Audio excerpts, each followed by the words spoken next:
네, 오늘 저희가 함께 살펴볼 자료는 도널드 트럼프 전 대통령 가문의 사업 활동과 자산에 대한 분석 기사들입니다. 재선 캠페인 시작 후에 순자산이 54억 달러로 이게 뭐랄까 2배 이상 늘었다고 하는데요. 네, 그렇죠. 엄청난 증가세인데 이 자료들을 통해서 트럼프 가문이 어떻게 이렇게 부를 쌓고 있는지, 특히 부동산, 암호화폐, 또 기업 연계 사업들 이런 것들을 중심으로 한번 파헤쳐 보겠습니다. 자료 보시면서 어떤 점이 가장 눈에 띄셨나요? 네, 뭐니 해도 트럼프라는 그 이름 자체가 어마어마한 사업 동력이 되고 있다는 거. 그게 가장 크고요. 그리고 또 하나는 첫 임기 때랑은 좀 다른 방식으로 사업을 확장하고 있다는 점, 특히 해외 사업 규제가 좀 완화된 부분이 있거든요. 그게 좀 흥미로웠습니다. 아, 맞아요. 첫 임기 때는 신규 해외 거래는 아예 안 한다고 했었는데 이번에는 외국 정부와의 신규 거래만 제한하고 그 민간 해외 거래는 열어뒀죠. 그렇죠. 그게 핵심적인 변화죠. 이 변화를 그럼 실제로 어떻게 활용하고 있는지 뭐 구체적인 사례 같은 게 있을까요? 네, 오만 프로젝트가 딱 그런 예시 같아요. 오만 국영 관광그룹이랑 파트너십을 맺고 호텔, 골프 코스, 주거시설까지 짓는 건데요.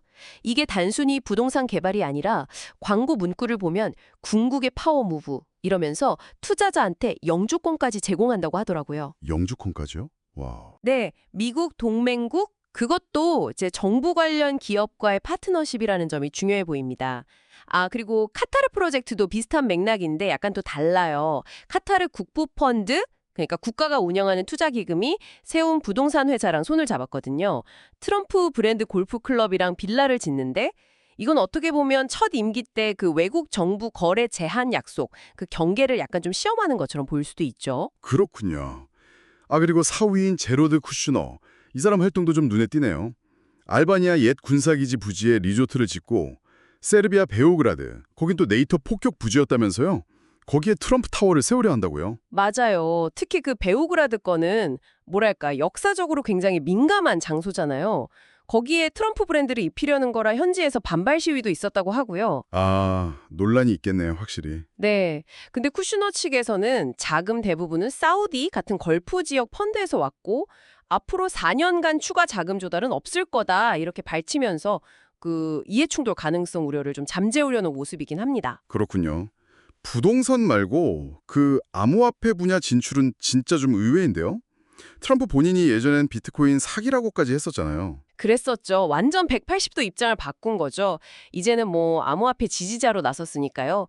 특히 그 TRMP 또 달러 MLA안이 이런 밈코인이라고 하죠. 인터넷 유행 타는 그런 암호화폐. 이걸 트럼프 부부가 직접 공개해서 논란이 아주 컸습니다. 밈코인이요? 그걸 직접? 네. 그래서 한 상원의원은 대통령이 한 일 중에 가장 뻔뻔한 부패다 이렇게 비판하기도 했고요. 반면에 SEC, 그러니까 미국 증권거래위원회는 이걸 증권이 아니라 수집품이다 이렇게 분류했어요.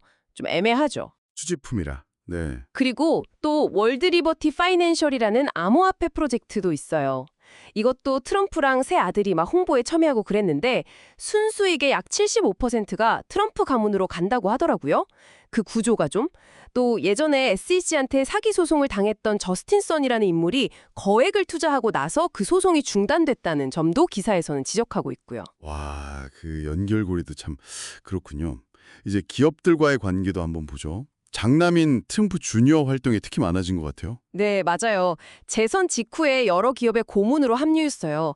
드론 부품 회사인 언유주얼 머신스, 또 반워크 상품 파는 마켓플레이스, PSQ 홀딩스 이런 곳들이요. 근데 재밌는 건 트럼프 주니어가 합류한다는 소식이 딱 발표되면 해당 기업들 주가가 막 급등하는 패턴이 보였다는 거예요. 아, 정말요? 합류 소식만으로도요? 네. 그리고 소위 트럼프 지지 성향 스타트업에 투자하는 1789 캐피털이라는 회사 파트너로도 합류했고요. 트럼프 미디어 앤 테크놀로지 그룹, 그러니까 트루스 소셜 모회사 이야기도 안 할 수가 없겠네요. 여기는 실제로는 계속 적자인데 주가는 엄청 높잖아요? 그렇죠. 전형적인 밈 주식 현상이죠. 기업 실적보다는 그냥 온라인상의 어떤 열기, 투기적 관심 이런 걸로 가격이 움직이는.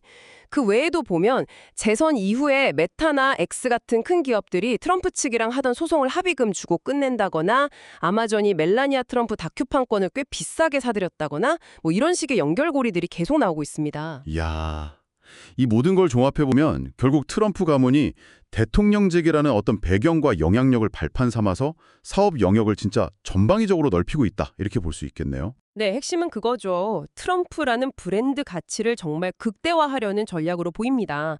물론 백악관 쪽에서는 투명성을 강조하고 있고 트럼프 주니어도 뭐 아버지 직업 때문에 자기 경력을 포기할 순 없지 않냐 이렇게 이야기하긴 하는데요. 네. 하지만 분명한 건 첫 임기 때보다는 확실히 좀 완화된 규정 하에서 이런 사업들이 진행되고 있다는 점, 그리고 이런 활동들이 과연 나중에 정책 결정에 어떤 영향을 미칠 수 있을까 하는 의문, 이건 계속 남을 수밖에 없는 것 같습니다. 네.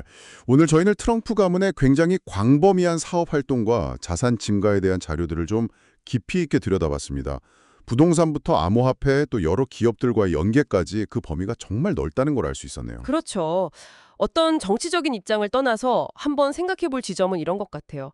뭐랄까, 최고 권력과 이렇게까지 밀접하게 얽힌 대규모 상업 활동이 과연 공적인 신뢰나 국가 운영 시스템에 궁극적으로 어떤 영향을 미칠까 하는 점이요. 여러분께서는 이 내용들을 보시면서 어떤 점이 가장 중요하다고 생각하시나요? 앞으로 이런 사업들이 실제 정책과 어떻게 만나게 될지 그것도 지켜보는 게 중요한 관전 포인트가 될 것 같습니다.